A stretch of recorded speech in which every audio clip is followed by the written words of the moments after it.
আজকে আমি আপনাদের সাথে আইওএসএমএস পোর্টালের সম্পূর্ণ একটি নতুন তথ্য ও কার্যপদ্ধতি শেয়ার করব।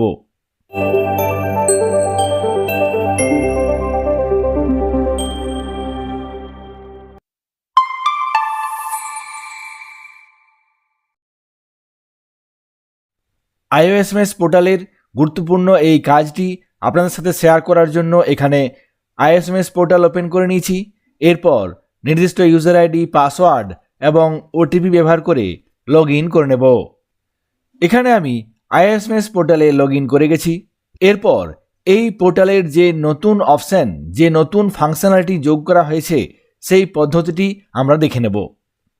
আইওএসএমএস পোর্টালের এখানে বিদ্যালয়ের নাম থাকে, তারপর নিচের দিকে বিভিন্ন অপশানসগুলো থাকে। এখানে দেখলেই আপনারা দেখতে পাবেন নতুন একটি অপশান চলে এসেছে। এখানে দেখুন online file tracking system. IOSMS পোর্টালে কিভাবে অনলাইন ফাইল ট্র্যাকিং সিস্টেমে কাজ করবেন, কিভাবে এই কাজটি আপনারা করতে পারবেন, সেই বিষয়টি আজকে শেয়ার করব। অনলাইন ফাইল ট্র্যাকিং সিস্টেম খুবই একটি গুরুত্বপূর্ণ অপশান চালু করা হয়েছে। এক্ষেত্রে আমাদের সাবমিট করা ফাইলটি কোথায়, কিভাবে, কোন অবস্থায় আছে সেটি আমরা অনলাইন মাধ্যমে সহজেই দেখতে পারবো। প্রত্যেকটি ফাইলের অবস্থা ট্র্যাক করতে পারবো। এক্ষেত্রে আমাদের প্রত্যেকটি কাজের জন্য ফাইল সিস্টেমের নতুন পদ্ধতি চালু হয়েছে। আমরা যেভাবে ডিআই অফিসে গিয়ে কোনো একটি কেসের জন্য ফাইল সাবমিট করি, সেভাবে আমাদের সাবমিট অবশ্যই করতে হবে। কোনো একটি বিষয়, যেমন ধরুন এরিয়ার ক্লেম, কোনো একজন শিক্ষক বা শিক্ষিকার এরিয়ার ক্লেম আপনারা ডিআই অফিসে সাবমিট করবেন। সেক্ষেত্রে যে সমস্ত প্রয়োজনীয় পেপারগুলি আছে সেই সঙ্গে একটি ফরওয়ার্ডিং লেটার দিতে হয়। ফরওয়ার্ডিং লেটারে একটি অবশ্যই রেফারেন্স নাম্বার দিতে হবে, সেই সঙ্গে রেফারেন্স ডেট দিতে হবে। রেফারেন্স নাম্বার, ডেট ছাড়া কোনোভাবেই ডিআই অফিসে এই ফাইলের হার্ড কপি জমা নেওয়া হবে না। রেফারেন্স নাম্বার লেখার ক্ষেত্রে অবশ্যই আপনাকে একটি পদ্ধতি অবলম্বন করতে হবে।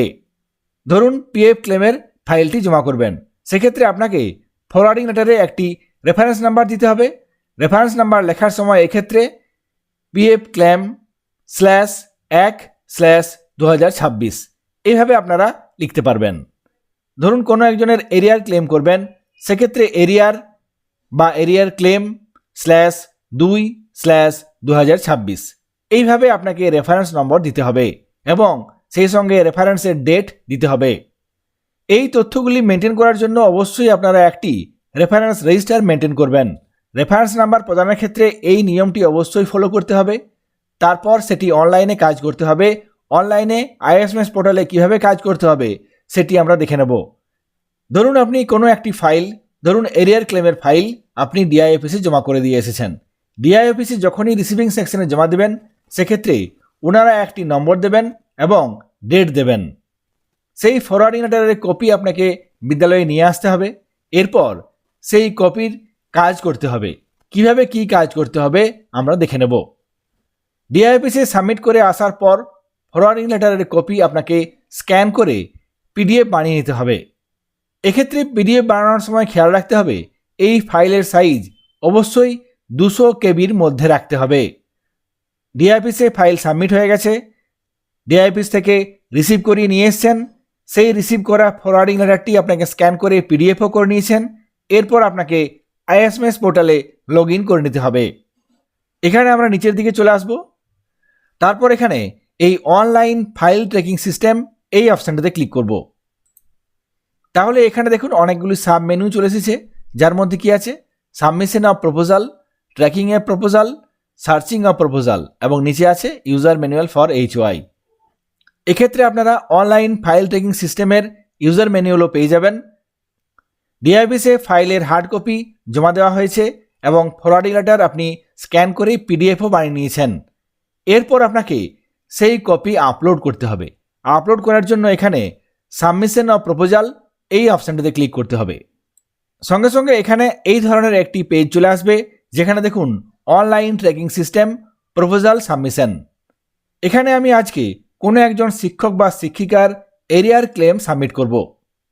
অনলাইন ট্র্যাকিং সিস্টেমে এরিয়ার ক্লেমের প্রপোজাল সাবমিট করব।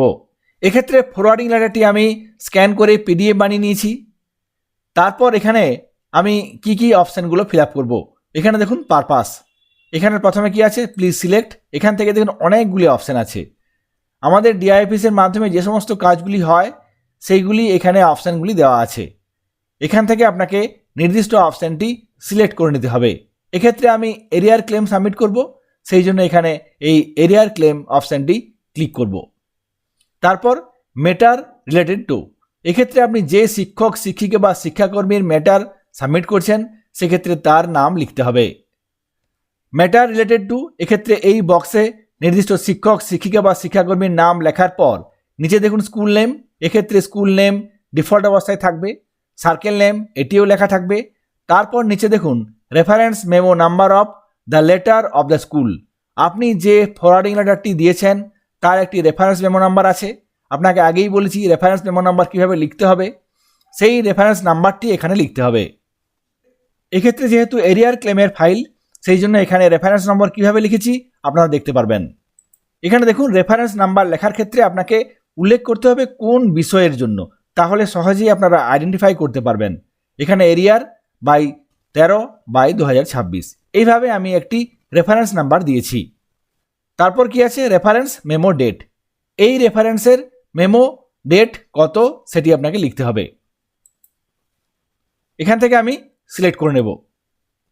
তারপর কি আছে নিচে ডেট অফ সাবমিশন অ্যাট ডিআইএফএস, আপনি কবে ডিআইএফএসে এই ফাইলটি জমা করেছেন সেই তারিখ এখান থেকে সিলেক্ট করতে হবে। এখানে ক্লিক করব, তারপর এখান থেকে নির্দিষ্ট ডেটটি সিলেক্ট করে নেব। আপনারা যেদিন ডিআইএফএসে জমা দেবেন সেদিনে আপলোড করতে পারেন, কিংবা দুদিন পরে আপলোড করতে পারেন, বা পরেও আপলোড করতে পারেন। তবে মনে রাখবেন আপনি আপলোড না করলে এই ফাইল আপনার একই জায়গায় পড়ে থাকবে। আপলোড না করলে ফাইলের কোনো মুভমেন্ট হবে না। সুতরাং ফাইল ডিআইএফএসে জমা করে আসার পর আইএসএমএস পোর্টালে আপনাকে এই কাজটি অবশ্যই করতে হবে। এখানে ডেট অফ সাবমিশন আমি দিলাম। এরপর নিচে দেখুন upload first page of forwarding letter received copy, DIFS থেকে যে রিসিভড কপি আপনাকে দেওয়া হয়েছে সেটি আপনাকে এখানে আপলোড করতে হবে। আমি আগেই বলেছি সেটি স্ক্যান করে পিডিএফ বানিয়ে নিতে হবে। পিডিএফ বানানোর ক্ষেত্রে অবশ্যই এই ফাইলের সাইজ 200 কেবির মধ্যে রাখতে হবে। এখানে দেখুন স্পষ্ট বলা আছে only PDF format allowed with maximum size of 200 কেবি। সুতরাং আপনাকে অবশ্যই ফরওয়ার্ডিং লেটারটি স্ক্যান করে পিডিএফ বানিয়ে নিতে হবে, যে ক্ষেত্রে সাইজ অবশ্যই 200 কেবি রাখতে হবে। এখানে চুজ ফাইল অপশানে ক্লিক করে নির্দিষ্ট ফাইলটি আমি আপলোড করে নেব। অনলাইন ফাইল ট্র্যাকিং সিস্টেমে এখানে প্রপোজাল সাবমিট করার জন্য এই সমস্ত তথ্যগুলি দিলাম। এখানে রেফারেন্স নাম্বার খুবই গুরুত্বপূর্ণ, এই রেফারেন্স নাম্বার আপনারা এইভাবে দেবেন। তারপর রেফারেন্স ডেট এবং ডিআইএফএসে কবে সাবমিট করেছেন সেই ডেট এখান থেকে সিলেক্ট করতে হলো। তারপর এখানে ফরওয়ার্ডিং লেটারের নির্দিষ্ট কপিটি স্ক্যান করে পিডিএফ বানিয়ে আপলোড করতে হবে। এই তথ্যগুলি দেওয়ার পর নিচে সাবমিট অপশানে ক্লিক করতে হবে। এখানে আমি এই সাবমিট অপশানে ক্লিক করব। সঙ্গে সঙ্গে দেখুন profile submitted successfully. Profile submit হয়ে যাওয়ার পর এখানে এই পেজে চলে আসবেন অনলাইন ট্র্যাকিং সিস্টেম। এখানে নিচের দিকে দেখুন এখানে নির্দিষ্ট ফাইল চলে এসেছে। এখানে দেখুন দুটো ফাইল আছে। একটি ফাইল এখানে দেখুন forwarded to DI receiving from HY, এই ফাইলটি ডিআই রিসিভিংয়ে ফরওয়ার্ডিং করা হয়েছে বিদ্যালয়ের প্রধানের তরফ থেকে।